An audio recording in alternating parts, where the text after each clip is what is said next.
기도 올려드리겠습니다. 참 감사하신 아버지 너무나 감사합니다. 또 11월 첫주로 이렇게 아버지 하나님께 예배 올려드리게 하여 주심에 감사드립니다. 하늘과 땅의 모든 영광과 존귀를 가지신 주님, 예배 가운데 풍성한 하나님의 임재로 가득 채우셔서 우리의 마음과 영혼뿐 아니라 육체까지도 회복되는 은총을 허락하여 주시옵소서.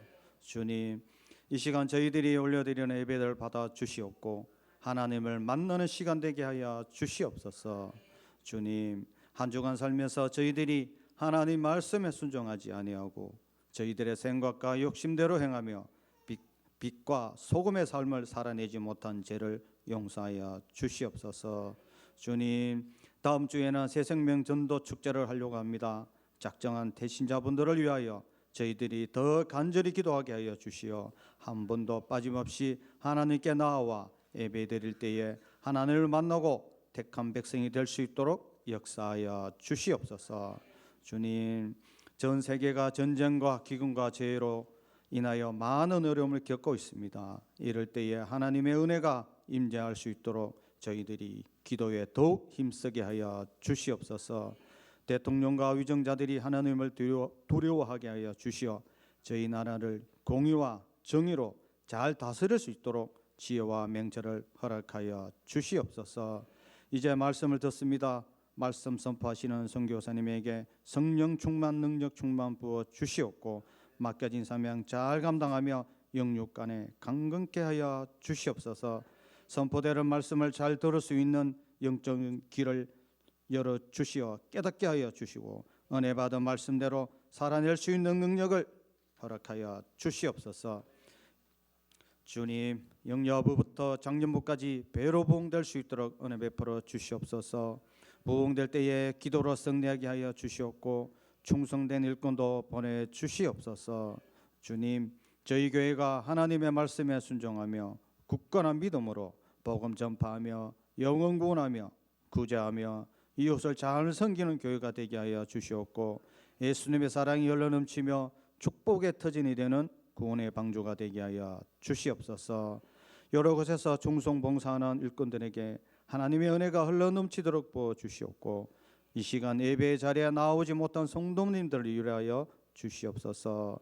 함께 예배 들을 수 있는 은혜를 베풀어 주시옵소서. 소천하신 목사님 아버님의 장례가 하나님의 은혜로 잘 마무리되게 하여 주시옵고 부디 목사님 가정을 위로하여 주시옵소서. 마치는 시간까지 사탄마귀 틈타지 못하도록 지켜 주시옵고 살아계신 예수님의 이름으로 기도드리옵사옵나이다. 아멘.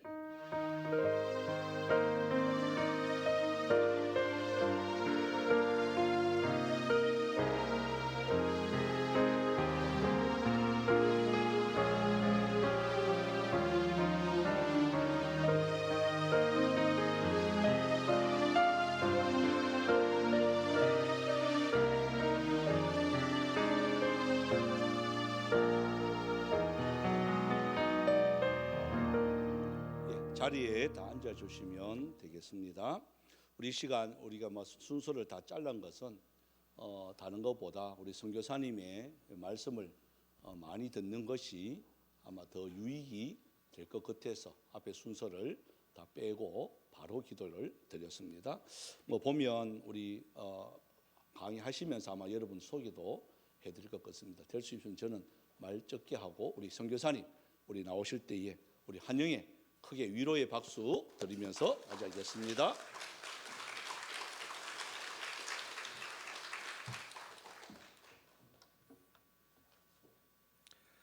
네, 반갑습니다. 또 환영해 주셔서 감사드립니다. 네, 저는 악동 뮤지션으로 알려져 있는 아이들의 아빠이고요. 몽골 선교사로 일했습니다. 파워포인트를 좀 띄워주시겠습니까?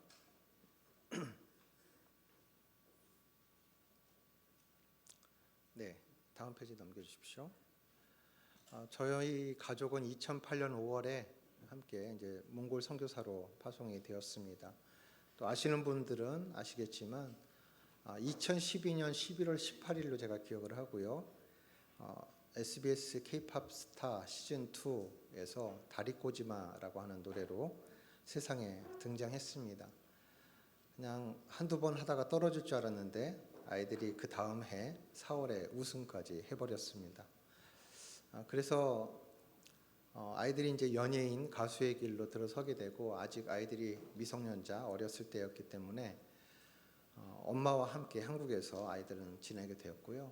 저는 이제 한국과 몽골을 오가면서 사역을 하다가 2018년 3월에 이제 비거주 선교사로 전환을 해서 일을 하고 있습니다. 현재는 고립 위기에 처한 선교사를 돕는 단체 미니스트리 더 함께를 설립을 해서 일을 하고 있습니다. 이 단체는 여러 가지 이유로 특별히 이제 코로나를 통과하면서 한국 교회도 많이 어려웠죠. 그래서 파송과 후원이 끊긴 채로 선교지에 남아서 고군분투하시는 선교사님들이 많은 것을 제가 보게 되었습니다. 그래서 이분들을 이제 다시 한국 교회와 또 후원자들과 다시 재연결하는 일들을 좀 해야겠다는 하나님께서 그런 부담감, 사명감을 주셔서 이 일을 하고 있습니다.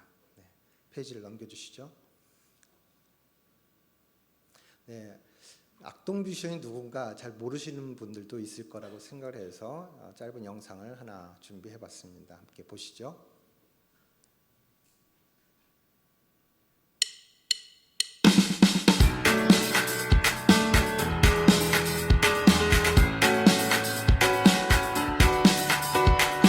Ladies and gentlemen, actually, we're doing 쎄쎄긴 척 하고 난 올려 못생겼다고 이제 웬만한 상처도 안나 아니 상처가 안나 얼굴 떨굴려 더 못생겨졌다고 뭘 또 표정을 확인하게 안나 괜찮지 않나 그렇게 날 못생기게 만들고 싶나봐 못생겼다 하면 못생겨지는 줄 아나봐 정말 웃긴 애들이야겠지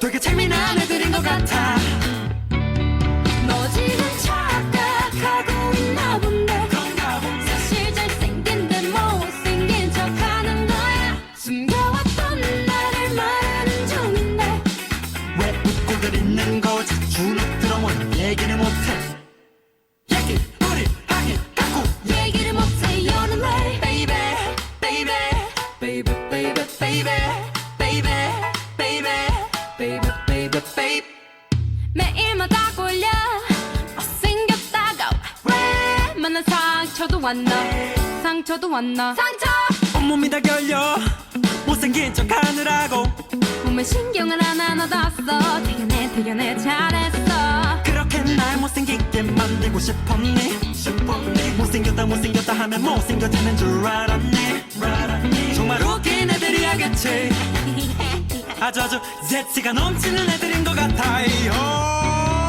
너 지금 착각하고 있나 본데 사실 잘생긴 데 못생긴 척하는 거야 숨겨왔던 나를 말하는 중인데 왜 웃고들 있는 거지 주눅 들어온 얘기를 못해 얘기 우리 하기 갖고 얘기를 못해 You're late 그렇게 날 못생기게 만들고 싶었니? 왜? 질투하나 보지? 어이 거기 예쁜이들 잘생이들 우릴 보면 느낌이 어떤 이들 왜 같은 값을 주고 산 똑같은 옷도 사람을 차별해 이건 불공평이 공명 쌤이 보시고 제가를 물려줘야 해 아무 말 못하면은 날 더 이상 놀리지 않겠지 제발 그 윗공기가 좋다며 나도 좀 맡아보자 들어줘 연극 같은 거 하면 왕자 역할 좀 맡아보자 들어줘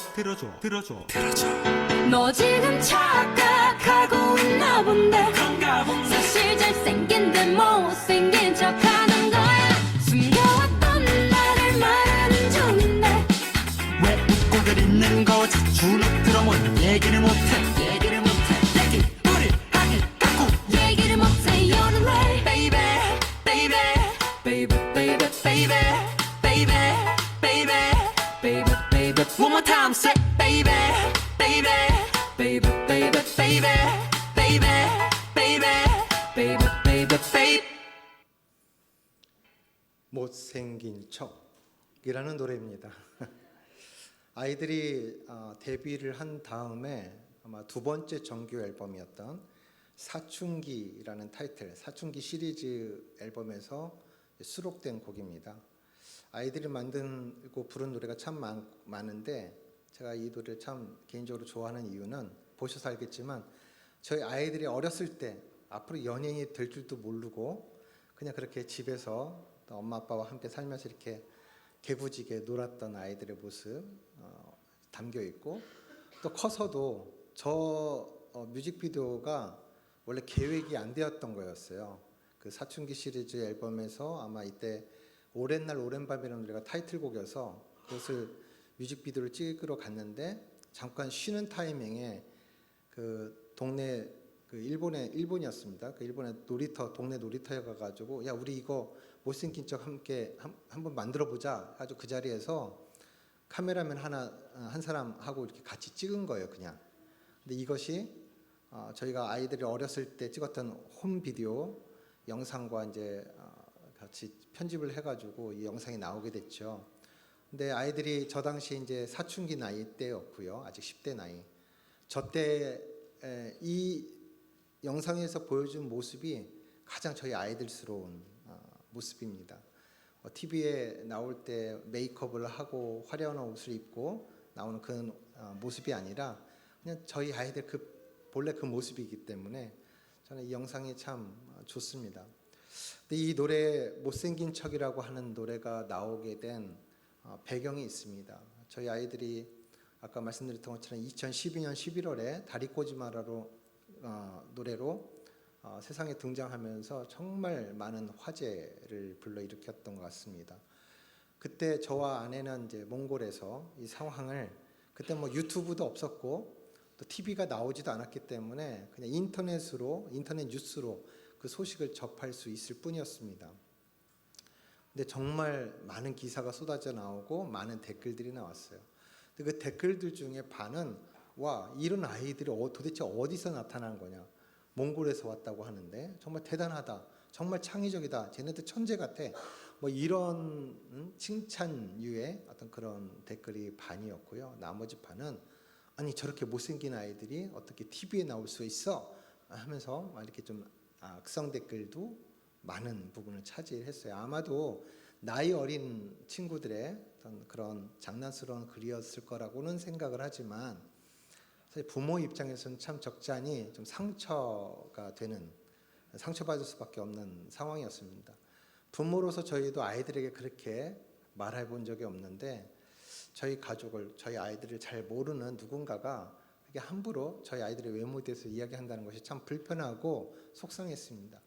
그래서 저희 아이들하고 전화 통화가 됐을 때 너희들은 기사도 보지 말고 댓글은 더욱 보지 마라고 얘기를 했어요. 또 아이들이 네 알았어요 라고 했죠. 아이들이 우승까지 하고 나서 도대체 너희들에게 무슨 일이 일어난 거니 하고 서로 이야기를 하다가 아이들이 이렇게 얘기를 합니다. 사실 그때 엄마 아빠가 기사도 댓글도 보지 말라고 했지만 사실 우리 다 봤어요. 그리고 저희는 괜찮았어요. 괜찮아요. 아무렇지 않아요. 이렇게 얘기를 하는 거예요. 그리고 나서 바로 찬혁이가 이 노래를 만든 겁니다. 제목이 못생긴 척이죠. 그래서 가사도 띄워져 있었지만 잘 안 보이셨을 수도 있는데 간단하게 말씀드리면 이렇습니다. 당신들은 우리를 못생겼다고 하는데 사실 우리 잘생겼거든. 그냥 못생긴 척하고 있을 뿐이야. 이런 내용이에요. 네. 정말 그냥 저희 아이들은 정말 그 마음에 진심을 담았다고 했어요.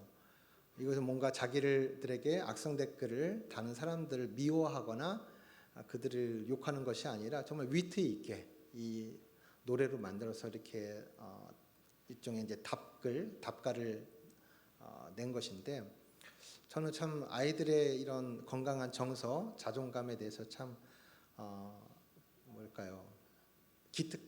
기특하게 여겼던 것 같습니다.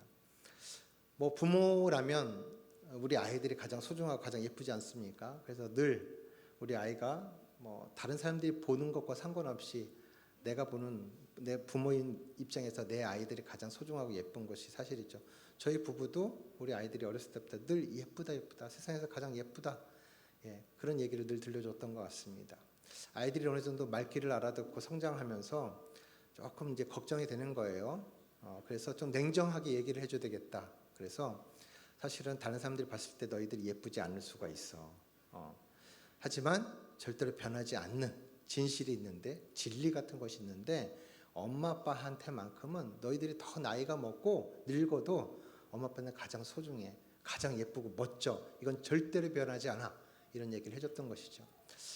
저희 딸아이 수연이는 다른 사람들도 사실 코가 좀 많이 났습니다. 저희 어머니를 닮았는데요. 근데 이것이 아이에게 핸디캡이 될 수 있었죠. 그런데 저희가 아이 어렸을 때부터 아이에게 뭐라고 얘기해 줬냐면, 수연아, 너의 몸에서, 너의 얼굴에서 가장 매력 있는 곳이 어딘 줄 알아? 네 코야. 네 코는 다른 사람과 달라, 라고 얘기를 해줬어요. 그리고 제 딸아이 지금은 조금 옅어졌는데 이 코 언저리에 점이 하나 딱 있습니다. 그 미인, 김희선, 고소영, 전지현 같은 분이 있는 미인점이 여기 딱 하나 얹어 있는 거예요. 그래서 얘 봐봐, 미인들의 점이 네 코에 딱 있잖아. 너는 정말 예쁜 아이야, 얘기를 한 거예요. 근데 이 아이가 연예인이 되고 나서 아까 이제 유튜브나 이제 SNS 채널을 통해서 팬들하고 소통을 할 때 이 얘기를 너무 당당하게 하는 거예요. 이제 팬들도 질문을 할 거 아닙니까? 그래서 우리 수연 씨는 자신의 외모에서 가장 자신 있는 곳이 어디예요? 그러면 저는 코예요. 이렇게 숨만 쉬면 되죠. 저는 이 코가 가장 매력 있다고 늘 엄마 아빠가 얘기해 줬어요. 저는 그 사실을 믿어요, 라고 얘기를 하는 것이죠. 엄마 아빠가 사실 다른 사람에게는 들을 수 없는 얘기들이에요. 근데 엄마 아빠의 눈에만 보석 같고 아름다운 그 고귀한 가치가 우리 아이들에게 있기 때문에 이 아이들이 어렸을 때 성장하는 과정에서도 나이 먹어 어른이 되어서도 유일하게 그 얘기를 들을 수 있는 대상은 누구예요? 부모라고 하는 것이죠. 그 부모가 끊임없이 들려주는 이 이야기가 이 아이들에게 건강한 자존감, 자아를 형성한다는 것을 저희는 그렇게 믿습니다. 그것을 자랑스러워하는 저희 아이들이 되는 것 같아요. 그래서 그 마음이, 또 그 자존감이 이 노래에 또 이렇게 녹아져 있는 것 같아서 저는 이 노래를 특별히 더 좋아합니다. 페이지를 한번 넘겨주십시오. 저희가 가족 사진이 별로 없어요. 저 사진이 제주도에서 아마 제가 또 한 2016년 정도에 찍었던 것 같습니다. 오래된 사진이긴 하지만 악동뮤지션 아빠 맞습니다, 라고 이제 인증하기 위해서 보여드립니다. 페이지 넘겨주십시오. 저희 아이들이 오디션 프로그램에서 처음 등장한 후에 우승까지 하자 많은 매스컴과 사람들이 이렇게 질문했습니다. 이 아이들의 창의성과 재능은 어디에서 나오는 겁니까? 몽골의 푸른 초원에서 말과 염소와 소와 양들과 그렇게 자유롭게 뛰놀아서입니까? 혹은 이 아이들이 홈스쿨을 했다고 하는데 부모가 가지고 있는 독특한 어떤 교육의 방향, 또 혹은 그 내용 때문입니까? 그렇게 질문을 주시고 혹은 그렇게 추측하는 기사들이 쏟아져 나왔습니다. 그런데 사실은 저희가 할 말이 없었어요. 저희 아이들이 이렇게 재능 있는 아이들인지 사실 몰랐고요. 어떻게 이 아이들을 이렇게 키웠어요? 이렇게 훌륭하게 키웠어요라고 질문을 받는데 답할 말이 없었습니다. 잘 모르겠거든요. 근데 분명히 저건 아니었어요. 여러분 TV에서 이 몽골의 푸른 초원을 보시잖아요. 혹시 여러분이 몽골에 가고 싶은 마음이 있으시다면은 7월, 8월, 6월 한 중순 이후부터 한 9월 중순까지는 좋은 것 같습니다. 그 사이에 오시면 푸른 초원을 만나실 수 있습니다. 그 외에 한국의 기온을 기준으로 한 7개월 정도는 겨울입니다. 특히 매년 12월부터 1월, 2월이 가장 춥습니다. 울란바타르가 도시 그 수도인데 그 도심이 지금은 많이 따뜻해져서 영하 30도 정도 됩니다. 저희가 처음에 2003년도에 제가 처음 몽골에 갔었는데 그 이후로 겨울마다 예배 세미나를 하기 위해서 매년마다 방문했을 때 그 울란바토르 도심이 영하 40도였어요. 시골에 가면은 건물이 없는 시골에 가면 영하 50도, 체감온도 영하 60도까지도 떨어지는 매서운 추위가 있는 나라였습니다. 더군다나 이런 푸른 초원을 만나기 위해서는 저희가 대부분의 선교사님들이 이제 울란바토르 도시의 거점을 가지고 사역을 합니다. 저희도 그랬고요. 그래서 이 푸른 초원을 만나기 위해서는 차를 타고 한 2-5시간 이상 가야만 만날 수 있었습니다. 근데 저희는 차가 없었어요. 동료 선교사님이 그래도 우리 한번 소풍 한번 갑시다 하고 저희 가족을 데리고 나가야 1년에 한 번, 2번 정도 볼 수 있는 게 사실은 푸른 초원을 볼 수 있는 기회였던 것이죠. 예, 저희 아이들이 이 푸른 초원을 사실 많이 경험하지 못했습니다. 물론 어쩌다 나간 그 푸른 초원에서요, 이 수많은 수백 마리의 양떼들과 심지어는 수백 마리의 낙타떼들이 질주하는 놀라운 광경을 보긴 했습니다. 너무 놀라운 체험이긴 했었죠. 그것이 아이들에게 영감을 줄 수도 있었겠다는 생각을 합니다. 근데 분명히 어떤 양적으로는 그 기회가 사실 많지는 않았던 것 같습니다. 두 번째, 저희가 홈스쿨을 하긴 했습니다만 홈스쿨을 하게 된 이유가 저희 부부가 특별히 이 홈스쿨에 대한 이해나 방향성을 갖고 있기 때문이 아니라 사실 돈이 없어서 아이들 학교를 보낼 수가 없었습니다. 저희가 몽골에 간 지 1년도 되지 않아서 경제적인 위기가 일찍 찾아왔습니다. 그래서 그 아이들이 처음에 몽골에 갔을 때는 몽골 선교사 자녀 학교 MK 스쿨이라는 것이 있었어요. 그래서 그 학교에 고민하지 않고 보냈죠. 그 1년을 만 다니고 그 다음은 이제 다닐 수가 없게 됐습니다. 그래서 저희가 아이들에게 솔직하게 얘기를 했죠. 재정적인 어려움 때문에 너희들이 내년에는 학교를 갈 수가 없을 것 같아. 우리가 1년 동안만 학교를 쉬면서 우리 좀 같이 기도하고 하나님께 기도하면서 다시 학교 갈 수 있도록 준비를 하자라고 얘기했더니 아이들이 너무 좋아하는 거예요. 와, 정말 우리 학교 안 가도 돼요? 와우, 너무 좋아하는 것이죠. 그런데 아이들을 놀게 할 수는 없잖아요. 또 홈스쿨을 제대로 홈스쿨을 제대로 하는 방법을 몰랐기 때문에 그냥 학교 수업 시간표를 가져다가 집에서 이제 공부할 수 있는 시간표를 만들고 나름대로 아이들의 그 시간과 기회를 낭비하지 않게 하기 위해서 15분 단위로 진도표를 만들고 1시간 단위로 검사라고 얘기하면서 사실은 관리하면서 감시하면서 그렇게 보내다 보니까 아이들이 한 달도 되지 않아서 학교 보내주세요라고 얘기를 하더라고요. 근데 이미 그 학기는 시작이 되었고 뭐 학교를 보낼 수 있는 상황이 되니까 그래도 1년은 우리 함께 좀 기도하면서 홈스쿨을 해보자. 1년이면 충분하다고 생각을 했습니다. 저희가 이 홈스쿨 결정하면서 이제 가정 예배를 시작했어요. 이 가정 예배를 항상 이제 하루에 그 첫 시간으로 2시간씩 예배하면서 아주 성경 묵상하고 나누면서 그렇게 보냈죠. 저희들의 주요 기도 제목은 재정적 문제가 해결되는 것과 아이들이 다시 학교를 보내는 것이었습니다. 1년 정도 지나면은 해결될 거라고 저는 믿었어요. 믿음이 있었습니다. 저희가 몽골에 처음 간 것은 2003년도였습니다. 혼자 그때 몽골 선교에 대한 콜링을 경험했고요, 부르심을 경험했고 5년 동안 이제 선교 단체에서 훈련받고 또 사역을 하면서 사역의 무기를 준비하는 시간들을 가졌고 5년 후에야 2008년도에 선교사를 가게 됐습니다. 선교사로 나간다고 했을 때 그 당시에 교회를 다니지 않던 저희 부모님이 상당히 반대를 하셨어요. 반대하실 때 너는 네가 좋아하는 일을 위해서 간다고 하지만 이 어린 아이들이 무슨 죄냐? 이 아이들이 거기 가서 학교도 못 다니고 먹지도 못하고 뭐 어떡할 거야? 라고 하시는 거죠. 근데 저는 이제 교회를 다니시지 않는 부모님이었기 때문에 이게 종교적인 어떤 언어로 믿음에 대해서 얘기하면 잘 설득이 안 되잖아요. 그래서 이렇게 얘기했습니다. 만약 그런 상황이 생기면 제가 알아서 한국으로 돌아와서 택시 운전을 해서라도 가족들을 부양할 테니까 그런 책임감이 있으니까 믿어주세요 라고 하면서 설득을 했어요. 그리고 속으로는 절대로 그런 일이 일어나지 않는다.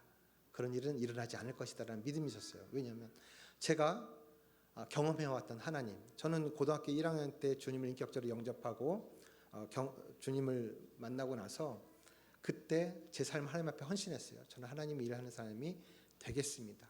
그래서 그 이후의 삶이 물론 저는 그것이 신학을 하고 목사가 되고 선교사가 되는 것이라고 생각을 해서 처음엔 그렇게 준비를 했지만 하나님이 인도하시면 좀 달랐습니다. 또 출판을 직업으로 삼아서 10년 이상 일하기도 했었고 선교단체 간사로도 일을 하는 시간을 보내면서도 늘 하나님 앞에 서원한 것을 늘 기억하면서 살았습니다. 예, 하나님이 기억하게 하신 것 같아요. 늘 우리 하나님 앞에 이렇게 기도했습니다. 저는 좀 더 잘 살기 위해서, 안정된 삶을 살기 위해서 돈을 버는 일을 하지 않겠습니다. 좀 더 좋은 것을 먹고 마시기 위해서 일하지 않겠습니다. 라는 얘기를 했어요. 하나님이 주신 것으로만 먹고 살겠습니다. 그렇게 살아왔던 것 같아요. 한 가지 더 말씀을 드리면, 저는 중학교 1학년 때 저희 부모님이 이혼하셨고, 고등학교 1학년 때 저희 아버님이 아주 큰 교통사고를 당하시면서 돌아가실 뻔했습니다. 그 일로 인해서 제가 고등학교 1학년 때 이제 학교를 중퇴를 하고 일을 하면서 병원에서 2년 동안 살면서 아버지를 간호를 해야 됐었어요. 사실은 정말 사춘기의 나이에서 가장 힘든 시기를 맞이했죠. 소망이 없었던 때입니다. 근데 그때 주님을 만난 것이죠. 그렇기 때문에 저는 너무 하나님께 제 삶을 드리는 것이, 그 서운하는 일이 그렇게 일어났습니다. 그래서 성년이 돼서 결혼해서 살면서도 늘 그 마음을 가지고 살았는데, 제가 이제 결혼하기 전에는 결혼에 대한 두려움, 아빠가 된다는 것에 대한 두려움이 있었어요. 깨어진 가정에서 자라다 보니까 그랬던 것 같습니다. 그런데 아내를 만나고 또 사랑스러운 두 아이를 얻으면서 저는 너무 이것이 너무 정말 행복이 뭔지를 나의 가족을 만나면서 경험한 것 같아요.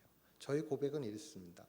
제가 바랄 수 없었고 기대할 수 없었던 이 가정, 사랑하는 가정, 행복한 가정을 이룬 것이 하나님께서 저에게 주신 가장 큰 복이라고 여겼습니다. 그래서 이것보다 뭐 다른 것을 하나님 앞에 원하는 것이 없었어요. 그냥 저는 이 소중한 가정, 내 두 아이들을 위해서 하나님 앞에 더 열심히 살아야겠다는 그 다짐을 더 갖게 됐었던 것 같습니다. 하나님 앞에 더 열심히 살려고 했던 것 같아요. 결국은 하나님이 이끌어서 이제 선교사로 나가게 하셨죠. 늘 사역자의 삶을 살았기 때문에 저희 스스로는 그렇게 생각해 본 적이 없지만 주변에서는 저희가 늘 궁핍하고 가난해 보였던 것 같습니다. 근데 또 저는 여느 한국의 아빠들처럼 아침 일찍 출근하고 밤늦게 새벽에 퇴근하는 아빠였어요. 사실 아이들과 시간을 많이 보내지 못하는 아빠이기도 했었습니다.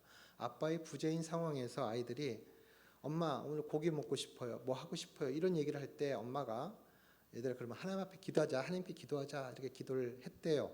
그런데 정말 그날 돕는 일을 통해서 하나님께서 아이들에게 또 먹고 싶은 것, 필요한 것들을 공급하시는 것을 제 아내를 통해서 들으면서 그렇지, 내가 믿는 하나님은 이런 하나님이지, 그런 믿음이 있었던 거예요.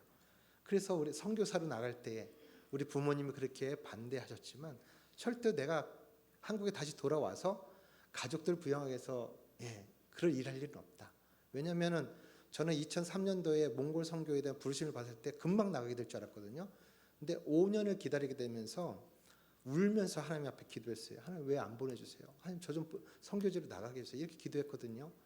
빌립보서 2장에 기록되어 있는 것처럼 하나님이 우리 마음 가운데 소원을 두고 행하신다고 하셨어요. 하나님께서 선교에 대한 소명을 내게 주셨는데 이 5년 동안에 이 소명이요 저의 소원으로 바뀐 거예요. 그래서 올해는 갈 수 있을까? 내년은 갈 수 있을까? 기도하면서 했는데 보내주시지 않으니까 막 속상해가지고 막 우는 거예요. 하나님 보내주세요. 그때 드디어 5년 만에 그게 응답이 나와서 제 마음이 얼마나 기뻤겠습니까? 파송 예배를 하는데 파송 예배가 끝나고 나서 목사님 사모님과 여러 권사님 집사님들이 저희 아이들 보면서 눈물을 흘리시는 거예요. 아유, 이 어린 아이들이 그 어려운 데 가서 얼마나 고생을 할까 우시는데 제 마음은 할렐루야를 외치고 있는 것이죠. 예, 너무 감사해요. 그렇게 나간 곳이기 때문에 몽골에서 다시 돌아올 것을, 지금 선교사로 나갈 때는 한국에 다시 돌아올 일이 없다. 앞으로는 선교사로의 삶을 살다가 주님 앞에 가는 것이 제 삶의 계획이었어요. 그게 목표였어요. 네, 그렇기 때문에 부모님이 반대하실 때 그 마음을 가졌던 것이죠. 속으로 그럴 일이 없다. 내가 믿는 하나님은 우리 아이들을 끝까지 돌보시고 책임지신 하나님이다. 이 믿음을 가지고 왔던 것입니다. 그런데 몽골에 간 지 1년도 되지 않아서 경제적 위기가 빨리 오고 이제 아이들을 학교를 보내지 못한 상황이 덜컥 온 거예요. 근데 그 첫 1년을 맞이했을 때는 그럴 수도 있겠다는 생각을 했습니다. 그래서 우리가 1년 동안 기도하면 하나님이 응답해 주실 거라는 믿음을 가졌어요. 나중에 가만히 생각해 보니까 제가 한 가지 기도 제목을 가지고 1년 동안 기도한 적이 없더라고요. 어쩌 보면은 하나님께 넉넉한 시간을 드렸다고 생각했던 것 같아요.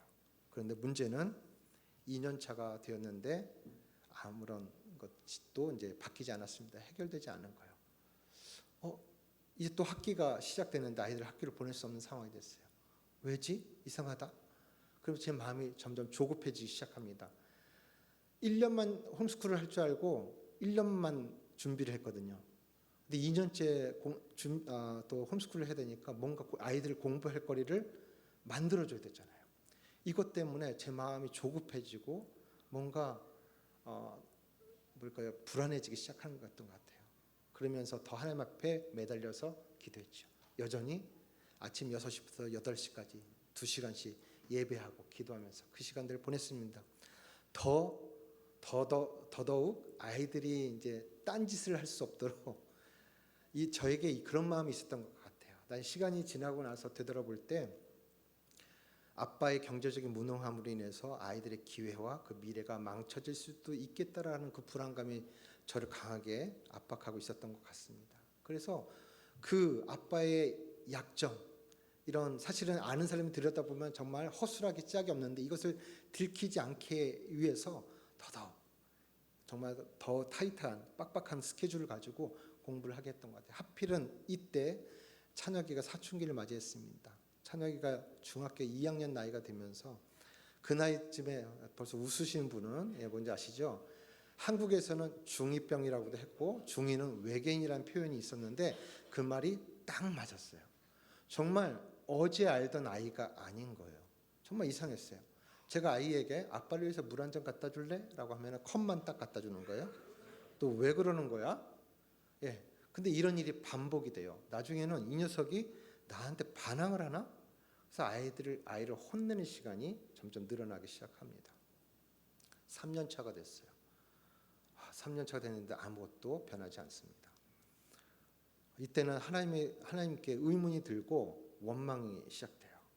시간이 갈수록 분노가 쌓이기 시작합니다. 하나님 왜죠? 나한테 왜 이러시는 거예요? 내가 믿는 하나님이 이런 하나님이 아닌데. 제 아내가 그랬어요. 하나님 그러실 수 있어. 아니야. 내가 믿는 하나님은, 내가 알던 하나님은 그런 하나님이 아니야. 이렇게 하면서 되게 그것을 부정하고 하나님께 원망했던 것 같습니다. 이해가 되지 않았어요. 근데 제가 어쨌든 선교사를 갔지 않습니까? 제가 몽골 현지 교회를 두 교회를 섬겼고 청년 사역을 했습니다.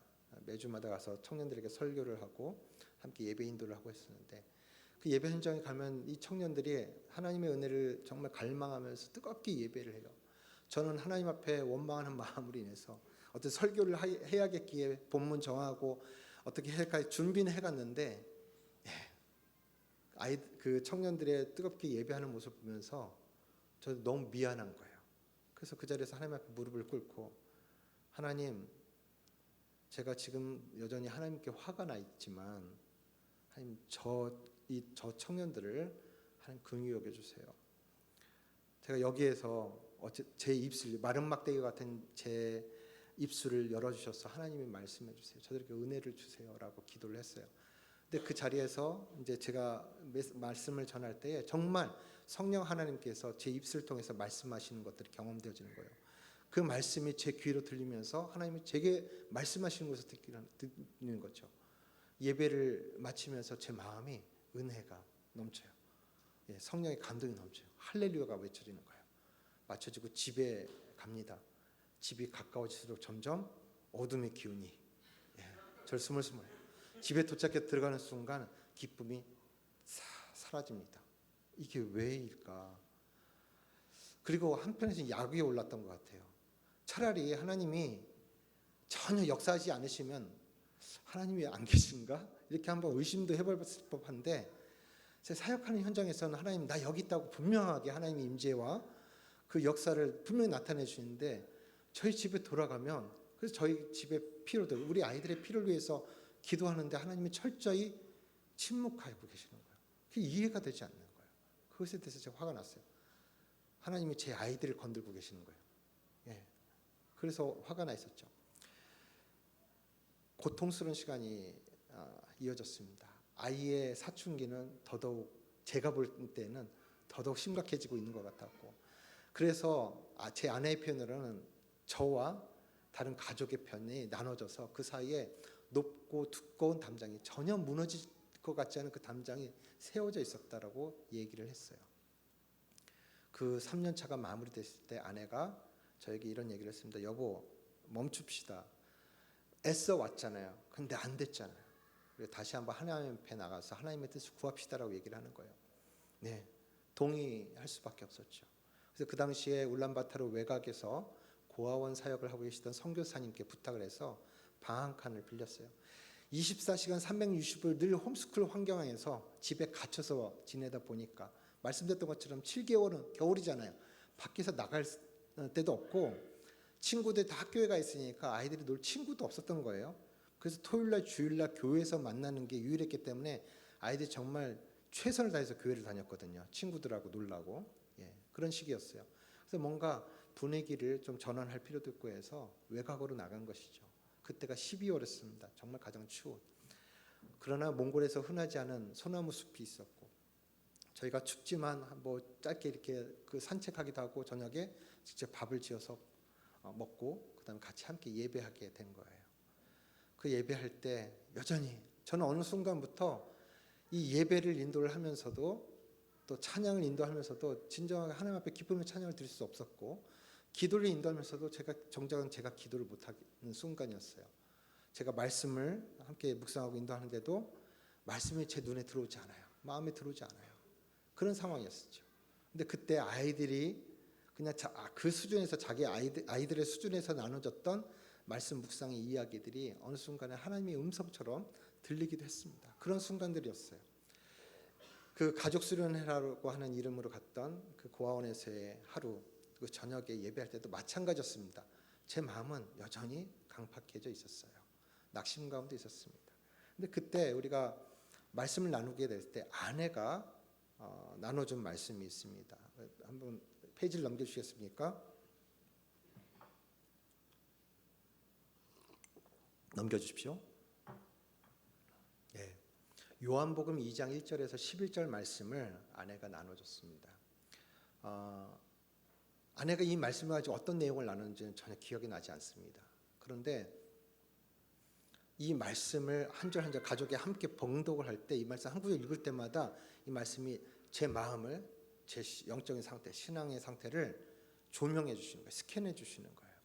그래서 지금 내가 당면한 이 문제가 어떤 것일까를 깨닫기 시작합니다. 물론 이 말씀을 가지고 한 2달 정도 더 깊이 묵상하는 시간들이 있었어요.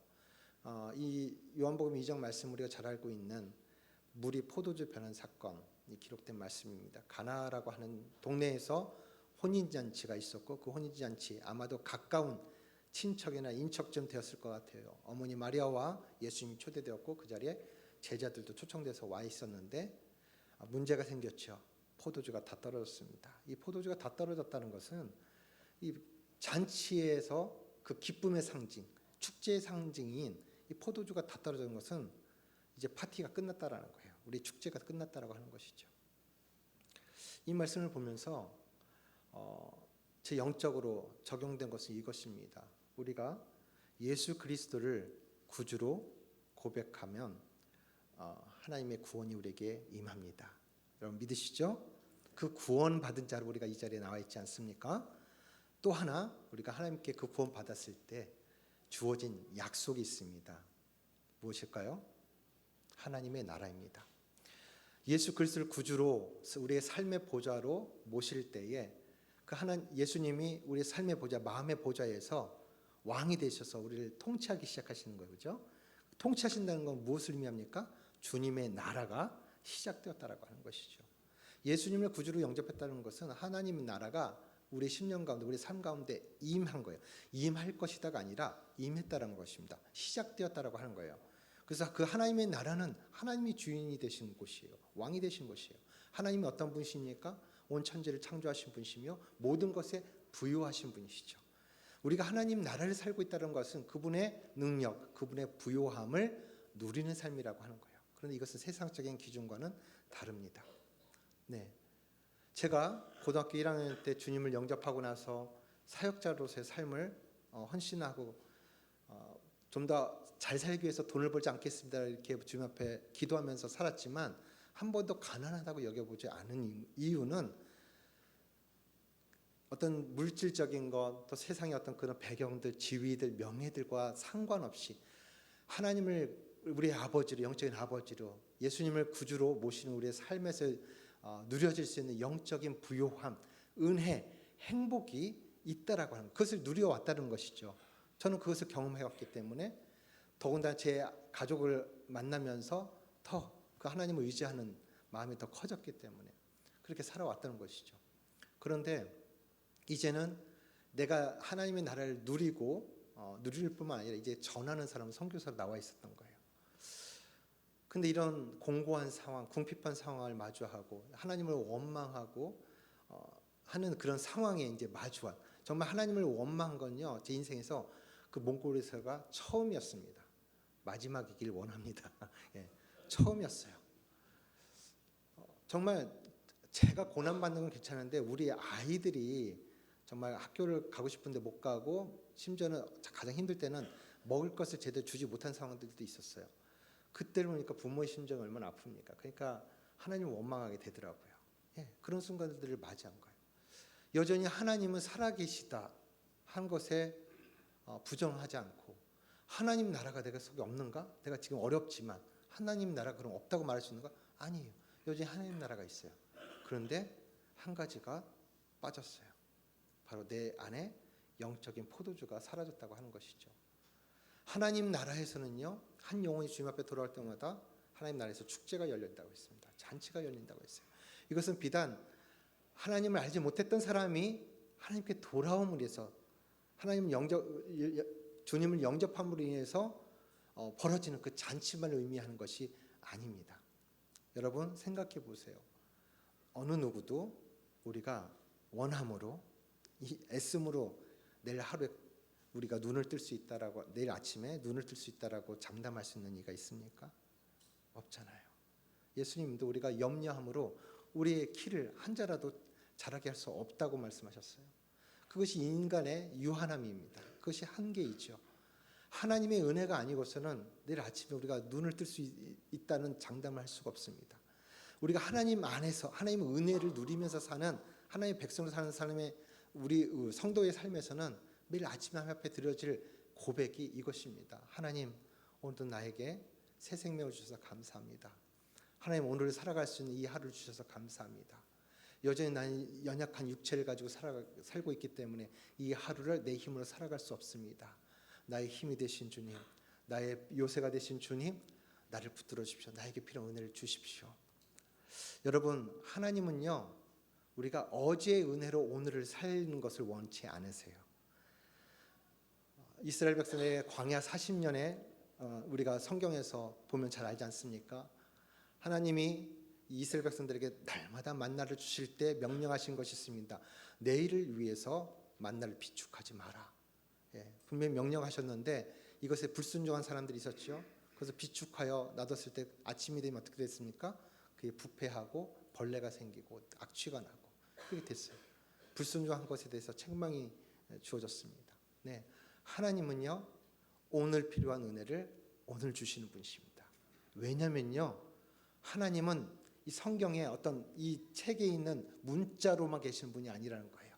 옛날에 어떤 역사에 박제되어 있는 그런 과거에 머물러 계신 하나님이 아니시라는 거예요. 우리가 믿고 고백하는 하나님은 알파요 오메가이신 하나님, 처음과 나중이 되신 하나님, 또한 현재에도 살아계셔서 우리와 함께 하시고 우리 가운데 은혜를 베푸신 하나님이신 우리는 고백합니다. 그렇기 때문에 하나님 입장에서도 하나님은 오늘 필요한 은혜를 구하는 자들에게 은혜를 주셔야만 해요. 왜? 하나님이 오늘도 살아계셔서 우리의 주가 되심을 주님께서 증명하셔야 하기 때문입니다. 네. 그래서 성도들의 삶에서는 이 하루를 맞이할 때 이 하루가, 오늘 주어진 이 하루가 새롭게 창조된 하루예요. 성도들의 삶에서는. 그래서 그 앞에 우리는 새로운 피조물로 일어납니다.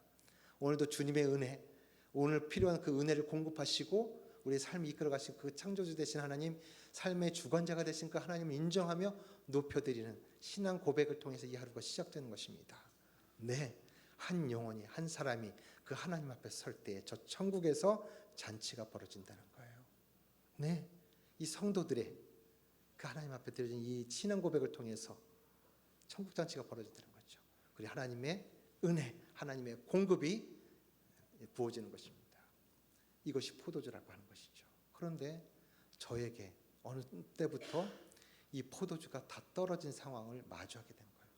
분명히 하나님 계시다고 여전히 믿고 있고 하나님 나라가 실제한다고 내가 믿고 있지만 그 공급과 그 기쁨이 사라진 상태에 있는 저를 보게 된 것입니다. 근데 이렇게 끝난다면 정말 비극이 될 텐데 우리가 잘 알고 있는 것처럼 이것이 해결이 되지 않습니까? 물이 포도주로 변하게 됩니다.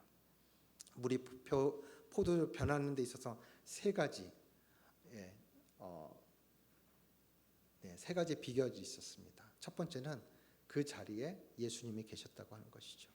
그래서 우리가 성도들의 삶에서 고난이 있을 때 이해되지 않는 어떤 그런 문제와 그 위기 속에 있을 때에 주님이 여전히 우리와 함께 하심을 기억하는 것, 주님이 이 문제가 있는 이 현장에 내 삶의 자리에 함께 계심을 기억하는 것이 이제 물이 포도주로 변하는 데서 첫 시작이 된다고 믿습니다. 두 번째는요, 어머니 마리아가 예수야 포도주가 다 떨어졌구나라고 이야기를 합니다. 근데 이때 예수님의 대답이 어떠셨는지 아세요? 어머니여, 그것이 나하고 무슨 상관입니까? 내가 아직 일할 때가 되지 않았습니다라고 거절하십니다. 그러나 그럼에도 불구하고 예수님이 일하셨죠. 거절하셨지만 예수님을 결국 일하게 하셨던 그 이유는 그것을 부탁하니까, 그것을 기도하니까 예수님과 가장 친밀한 관계에 있었던 어머니였다라고 하는 거예요. 하나님과의 그 친밀한 관계 안에 있는 성도의 기도는 하나님으로 하여금 일하시게 합니다. 그래서 하나님과의 그 친밀한 관계를 회복하는 것이, 이 친밀함을 회복하기 위한 기도가 전제되어야 된다는 것이 이 문제를 해결하는 방법이었다는 거예요. 중요한 방법. 자, 세 번째, 점점 더 어려워지는 겁니다. 종들의 순종이 있었습니다. 두 번에 걸친 예수님의 첫 번째 명령은 저 문 앞에 있는 항아리에다가 물을 가득 채워 넣어라라는 거였어요. 그런데 이것이 포도주가 다 떨어지는 것과 무슨 상관이 있습니까? 아무 상관이 없죠. 그럼에도 불구하고 이 종들은 아마도 이렇게 얘기했을 거라고 생각을 합니다. 이 항아리에 물을 채우는 것은 누가 얘기하지 않아도 늘 우리가 하던 일과였던 거 아닌가? 그냥 우리가 하세. 아주 물을 아구까지 가득 채웠던 것 같아요. 아무런 일도 일어나지 않았습니다.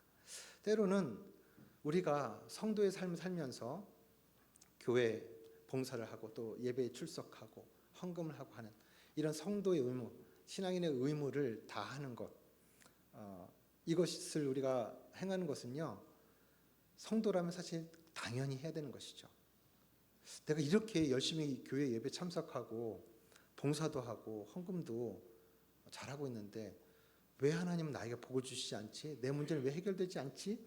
이런 의문이 드는 상황이 올 수도 있어요. 그런데 여러분, 물론 그것을 통해서 하나님 은혜 주실 때도 있습니다. 주시기도 합니다. 특히 우리가 연약한 아직 어린 신앙이 있을 때는 그것을 통한 은혜도 분명히 있습니다. 그런데 궁극적으로 우리의 삶에서 가장 위기, 하나님의 도움이 가장 절실한 그 순간에 하나님이 응답하시지 않는 것처럼 나의 지금 성실하게 어떤 신앙생활을 하는 것과 상관없이 하나님이 응답하시지 않는 것처럼, 마치 제가 지금 이 몽골에서 경험하고 있는 것처럼요. 그런 때가 옵니다. 예수님의 두 번째 명령이 주어집니다. 이제 그 항아리에서 물을 떠다가 잔치를 책임지는 사람에게 갖다 주어라. 아마도 그 잔치 책임자는 포도주를 더 내오라고 얘기했을 것 같습니다. 근데 그것을 내갈 포도주가 없는 상황이었던 것이죠. 근데 엉뚱하게도 물을 떠다가 갖다 주는 상황이 왔습니다. 이것은 첫 번째 명령하고는 좀 다른 것입니다. 여전히 이게 포도주가 다 떨어진 상황과 무슨 상관이 있어? 라고 하는 상황이지만 이 잔치 책임을 맡은 가장 큰 권위자가 원하지 않는, 또 요구하지 않은 일들을 행해야 되는 것이에요. 종의 신분에서 그 일을 한다는 것은 참 위험한 것이었습니다. 손해를 감수해야 됐어요. 희생을 감수해야 되는 일일 수도 있었습니다. 아마도 종들 사이에서 이걸 왜 우리가 왜 해야 돼? 네가 해, 내가 해. 서로 미루지 않았을까도 싶어요. 근데 누군지 모르겠지만 어느 종 하나가 이 주님의 말씀에 순종해서 잔을 갖다 줍니다. 그리고 이 잔이 들려졌을 때는 물이 포도주로 바뀌었었죠. 잔치 책임자가 이렇게 이야기합니다. 보통은 잔치 초반에 좋은 술을 내어주고 어느 정도 취한 후에 좀 낮은 술을 내오는데 이 집은 반대다. 지금 나중 내온 이 술이 더 향기롭고 맛이 있고 풍미가 있다라고 칭찬합니다. 네. 여러분, 우리의 삶에서 때로는 하나님이 계시지 않는 것처럼, 지금까지 하나님 열심히 믿어왔는데 어느 위기의 순간에서 하나님이 계시지 않는 것처럼 느낄 때가 있고요. 때로는 하나님이 어떤 말씀을 통해서든지 기도를 통해서든지 또 어떤 상황을 통해서든지 저에게 요구하시는 것이 이해되지 않는 순간들이 있을 거예요. 또한 제가 말씀드렸죠. 내가 믿는 하나님은 그런 분이 아니야 라고 얘기했던 것처럼, 내가 경험해왔던 그 하나님을 생각할 때 이 상황은 이해되지 않는 거예요. 좀 심하게 얘기하면 이건 내가 잘못 들은 걸 거야. 하나님의 음성을 잘못 들은 걸 거야. 물러가라 뭐 이렇게. 당연하게 이런 순간도 맞이한다는 것이죠. 그런데 한편은 감사한 것은 이런 두 번째 순종이 요구되어진 순간이 우리 인생에서 자주 일어나지는 않는 것 같습니다. 그러나 몇 번은 일어나더라고 하는 것이죠. 그런데 이 두 번째 테스트, 예수님의 명령과 그 순종이 의미가 있었던 것은 바로 때로는 우리의 삶을 주님 앞에 들여서 내 희생을 감수하고서라도 내가 이해되지 않는 순간에서도 주님이 말씀하시면 그 일에 순종하겠다는 그 믿음, 그 순종의 태도를 통해서 우리가 들어왔던 하나님은 어떤 분이세요? 말씀 한마디로 온 천지를 창조하신 분이시고 말씀으로 죽은 자를 일으키시는 하나님이신 거예요. 물로 포도주로 바꾸시는 분이시고요. 병자를 고치시는 하나님이세요. 여러분, 이런 하나님이 지금도 하나님이 원하시면 이 일을 행하실 수 있음을 믿으십니까? 2000년 전 그보다 더 오랜 구약시대 우리가 창세기부터 보았고 알아왔던 그 하나님은 지금도 동일하신 하나님이세요. 지금도 홍해를 가르칠 수 있는 하나님이세요. 하나님이 원하신다면 그 하나님을 우리가 섬기고 있는 것입니다. 그런데 왜 우리의 삶에서는 그 하나님이 경험되어지지 않는 걸까요? 내가 그렇게 하나님 앞에 기도하지만 그런 기적 같은 일은 왜 일어나지 않는 걸까요? 꼭 그 기적을 통해서 우리가 하나님에 대한 어떤 신앙이 다 잘한다고 얘기할 수는 없지만, 왜냐하면 그 기적을 바라는 것은 이방인이 구한 것이라고 예수님께서 꼬집으셨거든요. 그런 기적이 일어나지 않더라도 순전한 마음으로 하나님을 바라고 하나님을 신앙하는 그 마음이, 그 믿음이 하나님 보시기에 더 귀하고 온전한 믿음으로 보시겠죠. 하지만 그것이 자연스럽게 만들어지진 않기 때문에 때로는 우리가 정말 이런 우리 일생에서 정말 가장 어려운 순간을 마주할 그 시험의 순간에서 순종을 통해서 하나님을 더 새롭게 알아가는 것이 가능하다는 것입니다. 이 11절에 뭐라고 기록이 되어 있냐면은 이 사건을, 이 기적을 통해서 제자들이 비로소 예수를 믿으니라 라는 말씀이 있어요. 이 사건이 왜 필요했습니까? 예수님이 거절하셨음에도 불구하고 이 사건이 왜 필요했을까요? 제자들이 예수님의 부르심을 받아서 그 자리에 앉아 있습니다. 그러나 우리가 잘 알고 있는 것처럼 3년을 예수님을 쫓아다니면서 예수님 가장 가까운 곳에서 예수님에 대해서 배웠지만 예수님의 고난받으실 때, 십자가에 달리실 때 다 부인하고 도망갔죠. 그런 형편없는 믿음이었지만 그 믿음이라도 드디어 예수님을 그리스도로, 하나님의 아들로 믿는 그 믿음이 시작되는 순간이 바로 이 가나 혼인잔치에서 시작되어졌다고 하는 거예요. 이 정말 어려운 시험의 믿음의 테스트죠. 하나님께서 준 믿음의 테스트, 이 시련이 우리의 신앙이 한 단계 더 성장할 수 있는, 진보할 수 있는 과정을 만들어줍니다. 다르게 설명을 하면요, 하나님은 계속해서 말씀을 통해서 또는 지금도 우리가 예배할 때, 우리가 기도할 때, 우리 신앙생활 때 하나님의 살아계심을 증명해 주십니다. 계시해 주십니다. 믿으시죠? 이제 그 하나님 앞에서 우리의 믿음이 증명되어질 때가 온다는 것이에요. 아브라함이 이른 나이에 하나님의 부르심을 받아서 하나님 명령을 쫓아서 본토 아비집을 떠나서 하나님이 지시한 땅으로 가는 여정을 갔지만 그 길을 똑바로 가지 못했습니다. 예. 아내가 설득한 것이긴 하지만 이게 하나님의 뜻이 아니겠어? 그래가지고 하갈의 몸을 통해 여종 하갈의 몸을 통해서 이스마엘을 낳았죠. 그러나 하나님은 내가 약속한 아들이 아니다라고 말씀하셨어요. 그리고 아내를 동생이라 속이면서 아내를 뺏길 뻔한 위기가 2번씩이나 있었습니다. 네, 좌충우돌하면서 시행착오를 겪으면서 100세의 나이에 이르러서도 하나님의 천사가 나타나서 처음 말씀하셨던 건 너희 아들을 통해서 큰 민족을 이루겠다고 말씀하셨지만 여전히 그 뒤에서 사라가 웃으면서 남편이나 나나 이제 더 이상 아이를 낳을 수 없는 몸이 되었는데 그 일이 어찌 가능하겠는가 비웃었죠. 근데 천사가 네가 속으로 비웃느냐? 하나님은 분명히 성취하실 것이다. 말씀하신 대로 100세 나이에 아들을 갖게 됩니다. 네, 그 아들을 갖게 되었을 때 이삭을 낳고 나서 그 이삭을 성장하는 모습을 보면서 하나님이 그때 처음 만나 주신 때부터 또 그 여정 이 아이를 낳고 낳기까지 그 여정 가운데 계속 수차례 나타나셔서 확인시켜 주던 그 하나님의 약속을 떠올리지 않았겠습니까? 내가 살아생전을 보지 못할지라도 이 아들 통해서 분명히 그 약속을 성취하시겠구나라는 꿈을 꾸면서 살지 않겠습니까? 근데 어느 날 하나님이 나타나셔서 그 아들 이삭을 제물로 바쳐라라고 요구를 하세요. 와, 이게 어떤 상황입니까? 이때야말로 내가 지금까지 알고 경험했던 하나님이 약속을 떠올릴 때는 더더욱더 이건 내가 정말 잘못 들었을 거야. 하나님 그런 분이 아니신데 더군다나 인신 제사를 가증하게 여기시는 하나님이 이걸 요구하실 리가 없어라고 생각하지 않았겠습니까? 저라면 그랬을 것 같아요. 그럼에도 불구하고 바로 다음 날 아들을 데리고 모리아산으로 가서 제단에 결박하고 바로 진짜 죽이기 위해서 힘껏 칼을 내치죠. 그 순간에 하나님의 강력한 음성이 들립니다. 아브라함아 멈춰라. 그리고 하시는 말씀이 네가 비로소 나를 경외하는 줄 알겠다라는 말씀이 있어요. 번역상 이 말씀의 뉘앙스가 조금 이해가 안 되긴 합니다. 왜냐하면 하나님은 우리를 지으신 분이 우리를 모두 아시는 분이잖아요. 하나님 모르셔서 이 테스트를 하셨을까요? 성경에는 우리 한글 성경에는 내가 비로소 알겠다라고 이렇게 표현이 되어 있지만 하나님 모르셨겠냐는 거예요. 그렇다고 한다면 이 말도 안 되는 이 시험은 누구를 위해서 있었을까요? 아브라함 자신을 위해서. 또한 이 이야기를 성경을 통해서 읽고 있는 우리들 통해서 하나님이 원하신 하나님께서 우리 인생의 여정을 인도해 가시면서 완성시키고자 하시는 온전한 믿음, 하나님을 경외하는 믿음이 무엇인가를 보여주시기 위해서 이 사건, 이 위기를 아브라함에게 허락하신 것이겠죠. 이것을 통해서 아브라함이 비로소 만약 이 테스트가 없었다면 아브라함 죽을 때까지 자기가 하나님 앞에 어떤 믿음을 가졌는지 알지 못했을 거예요. 근데 이 위기를 통해서 하나님이 인정하시고 칭찬하셨죠.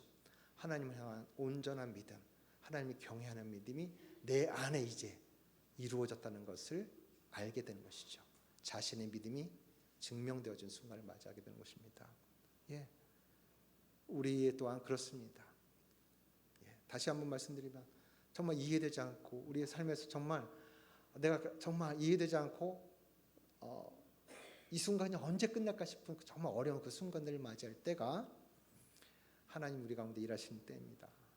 우리의 믿음이 한 단계 더 진보하고 하나님 향한 온전한 믿음으로 완성되어져가는 과정입니다. 하나님을 온전하게 바라고 그분이 어떤 분이신지 알게 되는 순간입니다. 여러분 우리 전 인생을 통해서 하나님에 대해서 배워도 다 알 수 있겠습니까? 그 크신 하나님을 모르죠. 예. 우리가 정말 주님 앞에 서게 될 때, 그래서 완전한 지혜를 얻게 될 때야 그 하나님을 온전히 알게 될 것입니다. 우리가 이 땅에서 살아갈 동안은요 절대로 알 수가 없어요. 그런데 이런 믿음의 테스트, 이 어려운 순간의 어떤 믿음의 시험을 통해서 하나님을 더욱더 알아가는 거예요. 어떤 분인지 알아가는 거예요. 더 온전하고 견고한 믿음을 갖게 되는 것이죠. 네, 말씀을 이제 맺어야 될 것 같습니다. 이 말씀이 저의 영적인 상태를 조명해 주셨고, 그래서 제가 이렇게 어려운 상황들, 정말 이해되지 않는 순간에서 하나님 원망을 했던 것이 하나님께 문제가 있었던 것이 아니라 하나님이 응답하지 않았기 때문이 아니라, 또는 이 유별난 사춘기에 겪고 있는 아들 때문이 아니라 제 문제였다는 것을 알게 됐습니다. 제가 2년 차 접어들면서 제가 원하는 대로, 제가 바라는 대로 하나님 응답해 주지 않으니까 제가 분주해지고 불안해지고 조급해졌다고 했죠. 그러다 보니까 나타난 것이 제가 뭔가 더 열심히 하려고 했던 거예요. 그런데 그때는 그것이 당연하다고 여겼습니다. 아빠로서, 가장으로서 이렇게 열심히 책임지려고 하는 게 당연하지 않나? 그런데 하나님 깨닫게 해주신 것은, 저는 이것을 과도한 책임감이라고 부릅니다. 부모로서지만 아이들을 하나님께 맡겨드린다고 기도하면서도 하나님을 내 믿음의 잣대, 또 나의 기준에 맞춰서 하나님의 응답을 구하고 내 뜻대로 이루어지지 않는 순간에 결국은 내가 하고 있다는 것이죠. 내 열심을 하고 있다는 것이죠. 그것이 하나님께서 하나님의 때에 하나님의 방법으로 일하실 그 기회를 제가 하나님 그것을 빼앗고 있었던 거예요. 그것이 하나님 앞에 불순종이요, 불신앙이었다는 것이 발각되어졌습니다. 그래서 하나님 앞에 회개했어요. 철저히 회개할 수밖에 없었고 가족들에게 용서를 구했습니다. 이런 불편하고 어려웠던 상황들, 가족 간의 불안과 긴장으로 가득했던 그 어려웠던 시간들이 좀 길게 이어졌는데, 이것이 아빠의 책임, 아빠의 문제였다는 것을 인정하고 용서를 구했습니다. 사랑하는 가족들이었기 때문에 저를 용서해 줬죠. 또 용납해 주었습니다. 그리고 나서 바로 하나님 앞에 저희가 기도했어요. 하나님, 정말 근데 중요한 거는 이런 겁니다. 어제까지 제 마음이 지옥 같았거든요. 여러분, 지옥이 다른 게 아니더라고요. 가장 사랑해야 될 대상, 가장 친밀한 관계에 있는 가족들이 불편한 관계에 놓여질 때, 긴장감과 미움의 감정이 쌓일 때 그것만큼 지옥이 없더라고요. 그런데 제가 가족들에게 용서를 구하는 순간에 제 아내가 이런 표현을 했습니다. 아까 말씀드린 것처럼 그 크고 높은 담장, 절대로 무너지지 않을 것 같았던 그 담이 원래 없었던 것처럼 사라져 있다는 거예요. 제 마음은 이 사실 깨달은 것 때문에 하나님께 감사하고 있었고 기뻐하고 있었어요. 아빠의 얼굴이 환해지죠. 가족들의 얼굴도 평안해지는 거예요. 이전에 정말 사랑하고 친밀했던 그 관계가 그냥 단번에 이루어지는 거예요. 천국으로 바뀌는 거예요. 여러분, 돈이 아니고요, 명예가 아니고요, 행복이라고 하는 거예요. 결국 사람은 행복하기를 원하는 거잖아요. 그 행복을 어떻게 얻을 수 있는가? 그래서 난 돈이 좀 있었으면 행복할 것 같아. 난 명예가 있으면, 난 뭐가 있으면, 이런 기준을 삼기 때문에, 그것 때문에 그걸 얻지 못하면 불행한 거잖아요. 근데 사실 우리가 그리스도인으로 가는 행복의 기준은 다를 거라고 생각합니다. 꼭 그리스도인이 아니더라도 사실 가족이라고 하는 관계는 그 안에서 그 관계만으로도 사랑을 누리고 또 행복할 수 있는 충분한 그 이유가 있는 관계이지 않습니까? 가족 간의 관계가 회복이 되니까요, 제 마음이 천국이 되는 거예요. 하나님께 기뻐하고 감사하는 기도가 저절로 되는 것이죠. 한순간이에요. 우리의 마음의 상태에 달렸다고 하는 것이죠. 천국과 지옥이. 이것을 경험을 했고, 근데 이것을 알았다 한들 하나님이 당장에 뭔가를 해결해 주실 것 같지는 않은 거예요. 돈을 주시거나 내일 당장 아이들이 학교를 갈 것 같지는 않은 것이죠. 그래서 하나님께 이렇게 기도했습니다. 당분간은 이 홈스쿨이라는 걸 계속 해야 될 것 같은데 이제 하나님이 직접 가르치시는 선생님이 되어주세요. 선생님이 되셔서 아이들을 가르칠 때 무엇을 가르치시겠습니까? 라는 질문을 했을 때 굵은 텍스트만 여러분과 나누겠습니다. 페이지를 보여주십시오. 그 다음 페이지죠. 하나님을 경외한 지식을 이 부분만 읽어주십시오. 시작.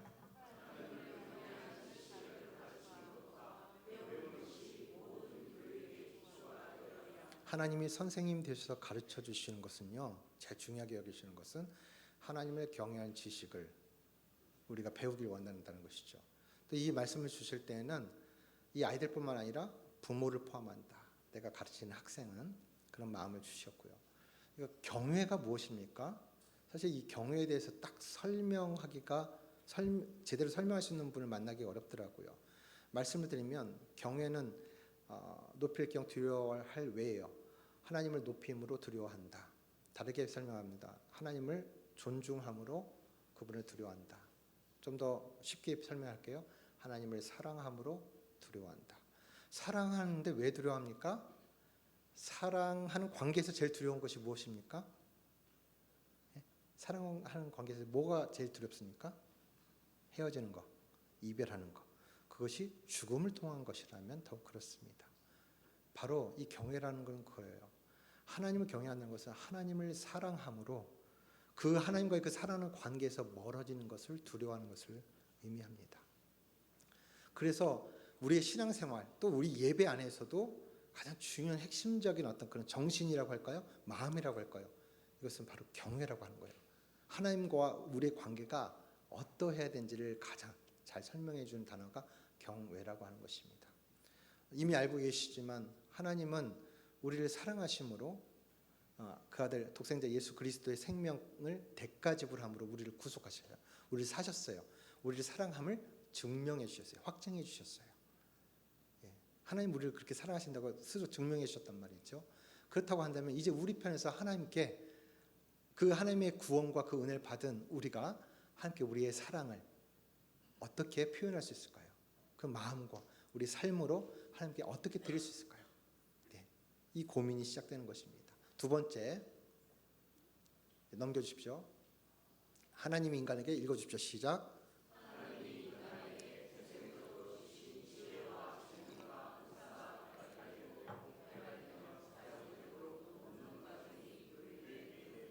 하나님의 경외한 지식을 배우는 것은 교육의 기초라고 한다면 교육의 내용, 커리큘럼 무엇이냐? 자, 이건 하나님이 이 학교를 운영하실 때 무엇을 가르치길 원하시냐면은 자, 우리는 하나님의 형상을 닮은 존재로 특별한 가치를 가지고 지음받았습니다. 하나님을 닮았다는 것은 무엇을 이야기할까요? 하나님의 존귀하심, 하나님의 위대하심, 그 고귀한 가치를 우리도 닮았다는 그걸 주셨다는 거예요. 하나님은 우리를 사랑하시기, 제가 이렇게 표현을 합니다.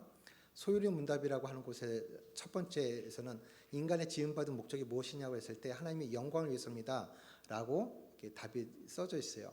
저를 이걸 조금 바꿔본다면 하나님 사람을 지으신 목적, 첫 번째는 하나님이 사랑하실 대상으로서 인간을 지으셨고요. 두 번째, 하나님이 사랑받으시기 위해 하나님을 사랑해 줄 대상으로서의 사람을 지으셨다는 거예요. 그래서 그 하나님의 형상을 인간에게 주신 것이죠. 가족과 같이. 그래서 에덴 동산을 만드시고 아담과 함께 그 동산을 거시셨다는 것은 영원토록 그렇게 살고 싶으신 거예요. 그것이 하나님의 목적이에요. 하나님의 비전이에요. 꿈이에요. 인간의 죄로 인해서 에덴 동산에서 추방되어지고 인간에게 죽음이 찾아오고 그리고 하나님으로부터 이제 분리된 상태에서 살아갈 수 없었지만 하나님 말씀하신 대로 이 선악과를 먹으면 넌 정녕 죽게 될 것이다. 이것이 진리이기 때문에 하나님의 말씀이기 때문에 이루어져야 했지요. 그럼에도 불구하고 하나님 우리를 포기하지 않으시고 계속해서 우리를 사랑한다고 계속 말씀하고 계시고 이제 그 클라이막스에서 하나님이신 예수 그리스도가 자신의 생명을 대가 지불함으로 우리를 다시 구속하셔서 하나님과 멀어졌던 관계에서 우리를 다시 하나로 만드신 거예요. 그래서 우리가 하나님의 형상대로 지음받았던 특별한 존재라는 것을 아는 것도 매우 중요합니다. 그래서 우리가 구하지도 않았고 또 애쓰지도 않았지만 하나님을 닮았다는 이유로 주어진 선물이 있다는 거예요. 하나님 가지신 고귀한 가치를 지녔고 하나님은 지혜, 모든 것에 다 아신 하나님이세요. 그 지혜를 우리에게 나눠주셨어요. 또한 그분이 가진 능력, 말씀 한마디로 천지창조를 하시고 죽은 자를 살리신 그 능력이 우리 가운데 재능과 은사의 형태로 나누어졌습니다. 하나님 주신 선물이에요. 그런데 하나님의 관심은 하나님이 주신 선물을 우리가 보길 원하고 만지길 원하고 우리 것으로 소유하고 누리기를 원한다고 저는 믿습니다. 그런데 안타깝게도 우리가 오랜 신앙생활을 하면서도 사실 그것에 대한 관심이 없이 살았다는 거예요. 저희도 그랬습니다. 하나님이 메시지를 주셨을 때 우리가 하나님을 경외한다면 우리가 하나님의 형상을 닮은 특별한 존재인 것을 믿는다면 그분이 우리에게 무엇을 주셨는가를 관심 갖고 그것을 탐색하는 믿음의 여정을 떠나야 된다고 하는 것이죠. 이 말씀을 받았어요. 그런데 이 두 가지 교훈을 받고 나서 그럼 우리가 어떻게 이것을 순종할 수 있을까? 사실은 막연하더라고요. 그래서 첫 번째 하나님을 경외하는 지식을 배우는 것에 대해서는 그동안 한 3년 동안 생존을 위해서 또 문제 해결을 위해서 열심히 치열하게 해왔던 이 2시간의 예배들이 있었죠. 매일마다 했던 예배가 예배다웠게 하나님을 기뻐하고 존중하고 하나님을 알아가는, 하나님을 배워가는 그런 예배가 되기로 결정을 했습니다. 그래서 그 예배가 바뀌었어요. 정말 하나님, 사실 그 예배를 몰랐던 것이 아닌데 문제 해결을 위해서 예배를 하다 보니까 이게 사실 목적이 달라졌던 것 같아요. 그런데 이 예배가 예배답게 회복되어진 순간에 이 예배를 통해서, 말씀을 통해서 저희를 가르치시기 시작한 겁니다. 지금은 아이들이 연예인이 돼서 매일마다 예배를 할 수 없고 지금은 다 어른이 돼서 독립해서 살고 있지만 제가 한 가지 중요하게 약속한 것은 한 달에 가장 우선적으로 가정 예배를 드리자. 저희가 가정 예배를 하는 날에는 일찌감치 모여서 같이 그동안 한 달 동안 살았던 이야기를 나누고 또 식사를 꼭 합니다. 식사 교제를 하고 그 다음에 예배도 여전히 2시간씩 합니다. 그리고 그 다음에도 또 그 애프터 얘기를 또 합니다. 그래서 많은 시간들을 함께 보내는데 여전히 10여 년이 지난 지금에도 하나님은 이 예배를 통해서 하나님께서 우리를 가르치고 계신 것을 좀 배워요. 이 이야기를 더 나눠드리고 싶지만 시간이 많이 지나서 죄송합니다. 두 번째는 하나님이 주신 것들에 대해 관심 갖고 이것을 어떻게 탐색할 것인가 결정한 건 뭐냐면, 지금까지 우리가 애써 왔는데 안 됐잖아요. 그래서 일단 멈추고 아이들에게 한 1년간의 방학을 줬습니다. 너희들 공부 안 해도 좋으니까 니네들 하고 싶은 거 해. 그리고 실컷 놀아. 이렇게 한 거예요. 그래서 1년의 방학을 줬습니다. 1년 동안 아이들이 정말 어느 때보다 최선을 다해서 놀았습니다. 이것저것 하면서요. 그냥 그동안은 거들떠도 보지 않았던 아빠 기타가 장난감이 됐고, 조그만 컴퓨터 모니터가 선생님이었는데 그 모니터도 장난감이 됐고, 놀거리가 없으니까 자기 몸을 흔들면서 춤을 추면서 그거를 캠코더 녹화를 하고, 또 이제 이 노트북 웹캠으로 이렇게 녹화를 하고 몰랐어요. 나중에 아이들이 한국에 돌아오고 제가 살림을 정리하면서 보니까 이 노트북에 아이들이 찍어놓은 영상들이 엄청 많더라고요. 너무 재밌는 영상들이 많더라고요. 그렇게 하면서 자기 몸을 가지고 놀면서 최선을 다해서 놀았습니다. 1년이 이제 다 끝났어요. 아무런 일도 일어나지 않았습니다. 우리의 시간이 다 끝났어요. 자, 이제는 공부를 다시 시작할까라는 얘기를 할 찰나에 큰아이가 이제 찬혁이가 놀이의 하나로, 그동안에 음악에 대한 관심도 기타에 대한 관심도 없던 아이가 교회에서 어떤 형이 노래, 정말 저희가 들을 때 정말 유치한 노래였는데 그 노래를 만들어 와서 온 교회 아이들이 그를 신나게 부르는 것을 보고 나도 뭔가를 만들어서 친구들이 다 불러줬으면 좋겠어. 나를 위해서 불러줬으면, 이 마음을 갖게 됐대요.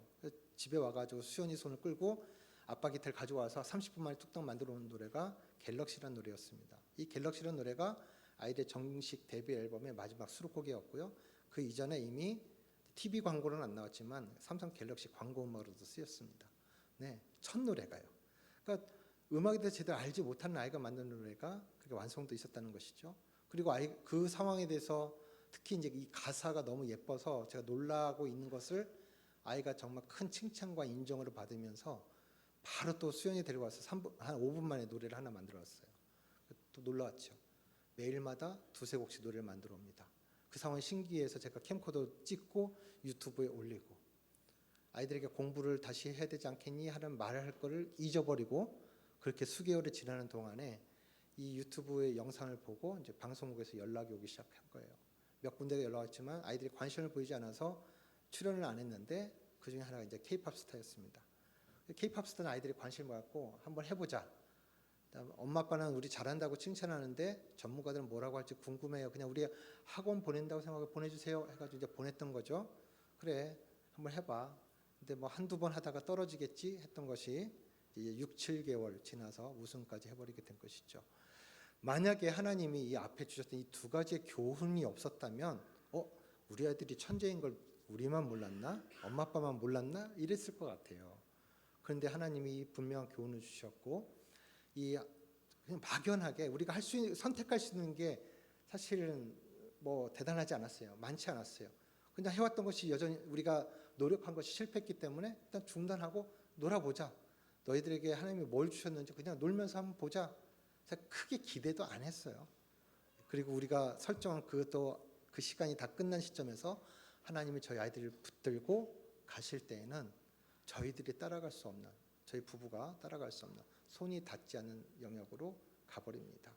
더군다나 그 연예 세계라고 하는 것이 저도 늘 찬양만 듣고 대중음악은 안 들었던 사람인데 곁에서 목사님이나 선교사님들이 저 세계 너무 위험해. 뭐 진짜 바벨론과 같은 곳이 막 이렇게 진짜 저만도 그랬거든요. 저곳으로 아이들을 보내야 되나 말아야 되나 이런 불안감을 가지고 이렇게 살았단 말이죠. 근데 그 세계에서 하나님이 얼만큼 이 아이들을 보호하시고 선한 일을 행하시는가에 대한 간증도 참 많습니다.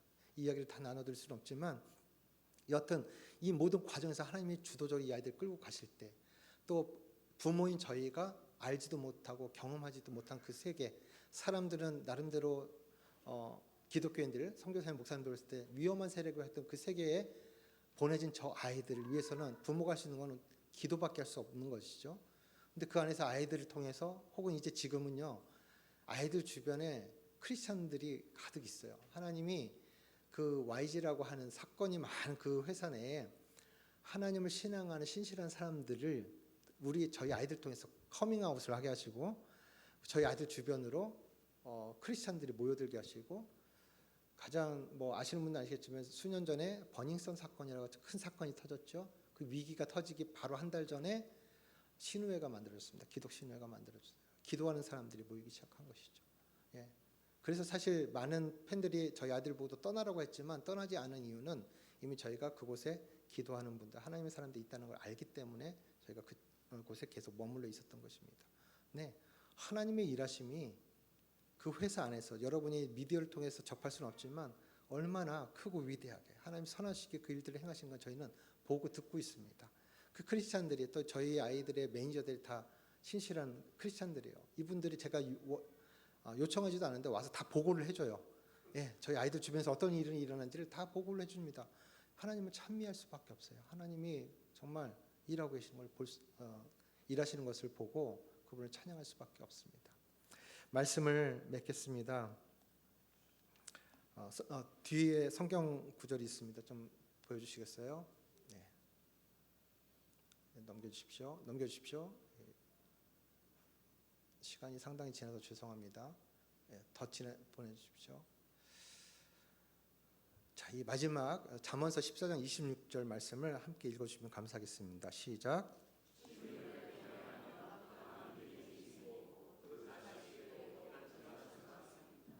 여기 주어가 생략되어 있습니다. 부모 자신이 주님을 경외하면, 부모가 먼저 주님을 경외하면 부모 자신에게 강한 믿음이 생기고 그 자녀들에게도 피난처가 생긴다라는 말씀입니다. 부모가 주님을 경외하는 삶을 추구하고 노력할 때 부모 자신에게는 강한 믿음이 생기는 성장을 경험할 뿐 아니라 하나님을 경외하는 부모의 신앙과 삶을 곁에서 보고 자라나는 우리 자녀들이 자신의 인생에서 위기와 좌절을 만날 때마다 부모의 신앙과 삶에서 보았던 피난처 되신 하나님을 기억하고 의지하게 될 것이라는 말씀입니다. 따라서 부모는 자녀들에게 있어 하나님을 경외하는 지식을 배우는 교과서와도 같다고 생각합니다. 우리 자녀와 다음 세대들에게 또한 아직 하나님을 알지 못하는 이들에게도 인생의 피난처여 도움이 되신 하나님을 소개하고 가르치는 하나님을 경외하는 부모, 하나님을 경외하는 신앙인이 되시기를 축복합니다. 기도하겠습니다. 사랑하는 주님, 오늘 나눈 또 하나님 경외함에 대한 교훈을 통해서 주님이 직접 우리를 가르치시고 깨닫게 하여 주시길 간구합니다. 우리의 각 가정에서 하나님 경외함을 배우는 학교가 시작되게 해주시고 사랑하는 우리들의 자녀와 다음 세대들 앞에서 그리고 아직 주를 알지 못하는 이웃들에게도 주를 경외하는 신앙이 무엇인지를 보여줄 수 있는 모본으로 교재로 설 수 있도록 이 자리에 나오신 모든 성도분들에게 은혜를 주옵소서. 하나님은 하나님을 경외하는 사람에게 친밀함을 가지고 그들에게 그 언약을 알리신다고 하신 시편의 말씀을 기억합니다. 하나님을 경외하는 신앙으로 하나님을 더 가까이 알아가는 복을 누리게 하시고 하나님의 언약과 비밀을 맡은 자로 하나님의 나라를 증거하는 자로 살아가도록 우리 모두를 이끌어 주옵소서. 우리의 목자여 선생이시고 친구 되신 예수 그리스도의 이름으로 기도했습니다. 아멘.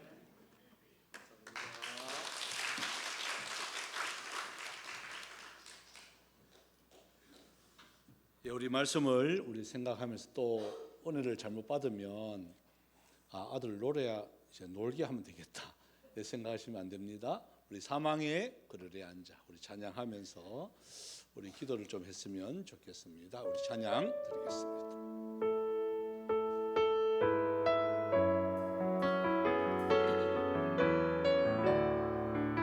우리 자녀들 생각해서 찬양 올라갑니다. 사망의 그늘에 앉아 죽어가는 나의 백성들 절망과 굶주림에 갇힌 저들은 내 마음에 오랜 슬픔 고통의 멍에에 매여 울고 있는 나의 자녀들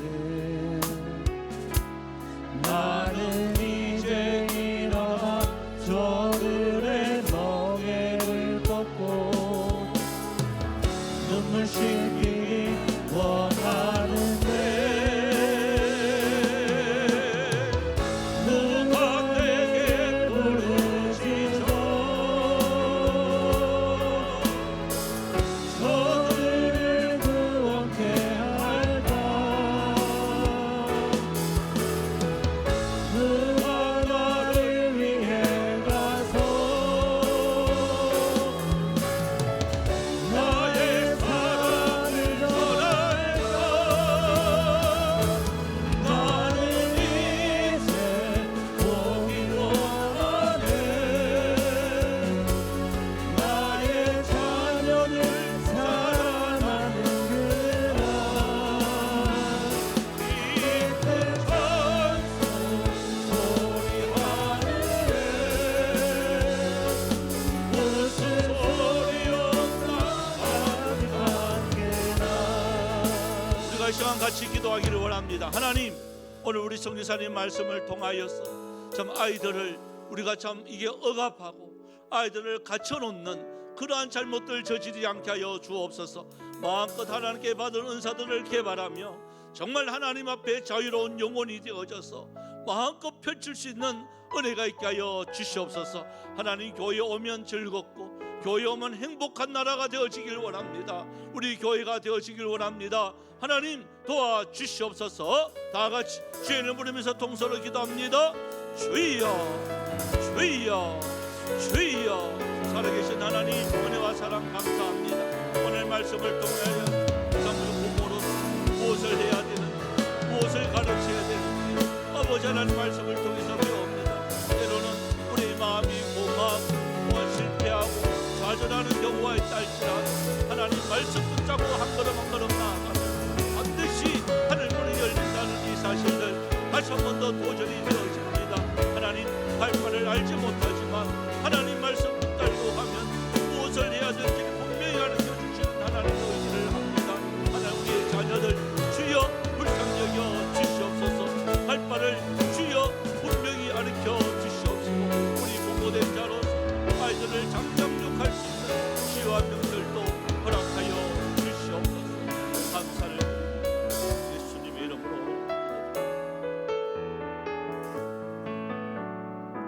살아계신 하나님 저희들에게 귀한 말씀 허락해 주셔서 감사를 드립니다. 우리의 자녀들 놓고 기도하며 또한 애쓰며 힘쓸 때에 주여 이 말씀대로 잘 살아갈 수 있는 하나님의 사람들이 되어지게 하여 주옵소서. 또한 우리 선교사님 모든 앞길 위에 함께하여 주시옵시고 특별히 우리 악공 뮤지션 그 아버지 자매에게 주님께서 함께하여 주셔서 주님 선한 영향력을 미칠 수 있는 은혜가 있게 하여 주옵소서. 이 시간 하나님 앞에 드리는 헌금들이 있습니다. 먼저 12일절을 주님 앞에 구별하여 드렸습니다. 또한 감사해서 주님 앞에 드린 손길이 있습니다. 11월 한 달 함께 하실 줄 알고 감사를 드립니다. 10월 한 달 또 은혜 속에 지켜주심에 감사드리고 한 주간 삶 감사드리고 또한 그의 나라와 그의를 구할 수 있는 은혜 주시니 감사드리고 또한 생일을 맞아서 감사를 드립니다. 소득을 주신 은혜 감사를 드립니다. 날마다 생각보다 더 좋은 것을 주시는 하나님의 은혜 감사드립니다. 주님 주일 성수 할 수 있게 해주셔서 감사를 드립니다. 주 안에서 기쁨과 감사가 넘치는 생일 맞이게 해주셔서 감사를 드립니다. 예배에서 하나님께 영광과 또한 공평하신 하나님께 감사를 드렸습니다. 범사에 감사드립니다. 드리는 손길들 복되게 하여 주옵소서. 또 마음의 소원을 두며 일천문제로 드립니다. 또한 선교 헌금으로, 장학 헌금으로, 건축 헌금으로 주님 앞에 드렸습니다. 또한 주일 헌금으로 드립니다. 강단의 꽃으로서 또한 받은 은사대로 주님 하나님의 나라와 의와 교회를 위해서 충성 봉사하는 많은 손길들 있습니다. 그 모든 수고의 눈물 위에 우리 주님 만배로 갚아 주시옵소서. 또한 우리 흩어진 우리 선교사님들 힘을 내게 하여 주옵시고 오고 가는 소식들 계속해서 승리의 소식들만 충만케 하여 주시옵소서. 감사드리옵고 살아계신 예수님의 이름으로 기도드리옵나이다. 아멘. 호석이 올라와. 왜 몸은 못해? 호석이. 자, 우리 한번 해볼까요? 은혜로, 네, 믿음으로. 아이고 잘했어요, 호석이. 내려가요. 광고 말씀 드리겠습니다. 우리 다음 주 날이 우리 새생명 우리 전도 축제 주일입니다. 아마 우리 제가 김영민 지사님한테 화이트리에 빵 50개를 이렇게 준비하라고 이제 해서 아마 다 신청이 됐는 것 같습니다. 제 나이 때는 그게 별로 그렇게 먹고 싶지가 않아요.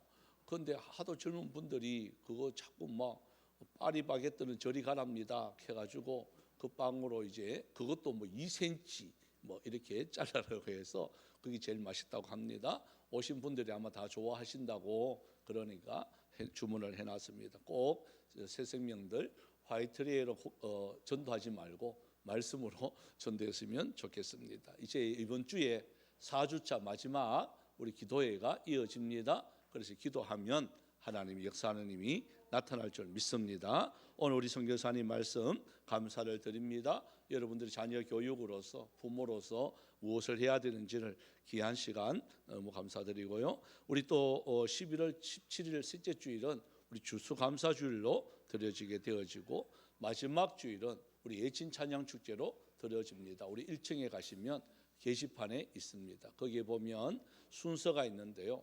자기 예친이 나는 언제 발표할 것이다 라고 칸에 여으면 그 순서가 그 순서 되는 겁니다. 여러분 위해서도 많이 해주시고 또 교회 달력이 이제 얼마 남지 않았어요. 보니까 한 7개 정도 남았는데 오늘 지난주에 못 가져가신 분들 마지막으로 가져가시고 오늘 우리 서보국 집사님, 권진희 집사님 가정에서 우리 이사했고 또 아이가 아마 100일이죠.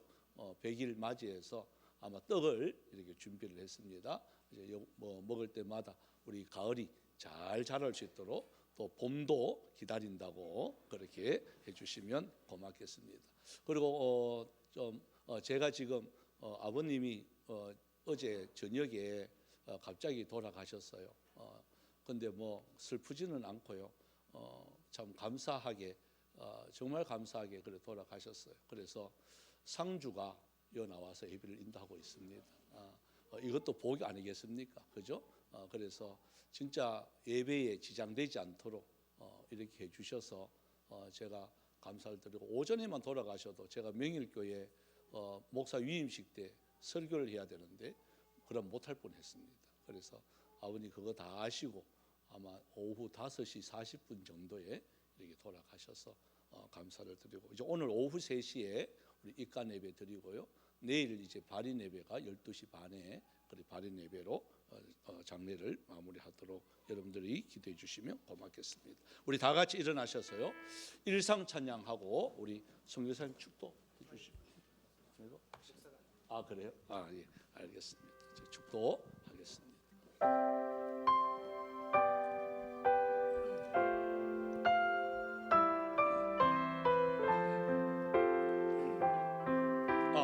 잠깐만.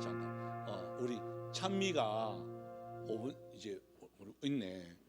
진짜 몇 개월 만에 나와서 한번 인사하자. 찬미야 일어나.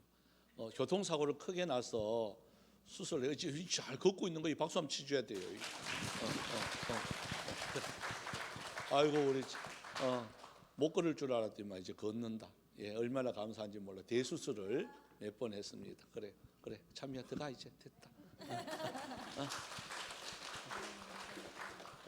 간호학과인데 본인이 간호 많이 받았습니다. 자, 우리 찬양 드립니다.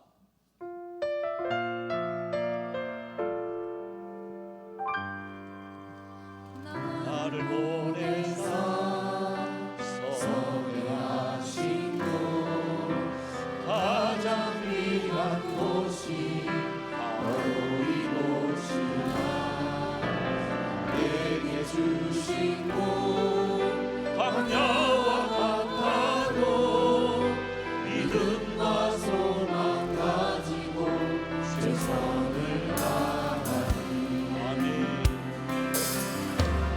나의 작은 삶 즐길 때 나의 삶을 통해 주 영광 거두니 내게 맡기신 가장 귀한 이곳 감사와 순종으로 오늘을 살리라. 나의 일상을 통해 하나님께 영광을 나의 일상을 통해 생명의 오늘을 내게 맡기신 이곳 나를 부르신 곳에 하나님의 나라가 이뤄지길 원합니다. 나의 일상을 통해 하나님께 영광을 나의 일상을 통해 생명의 오늘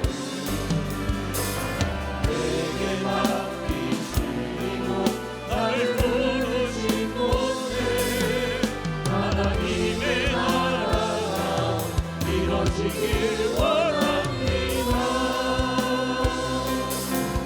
나의 일상을 통해 주의 나라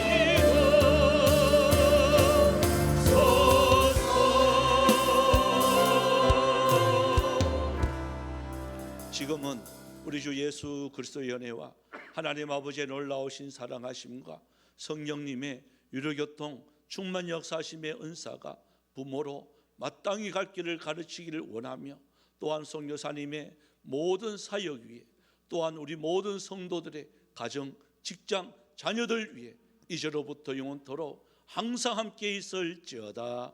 아멘.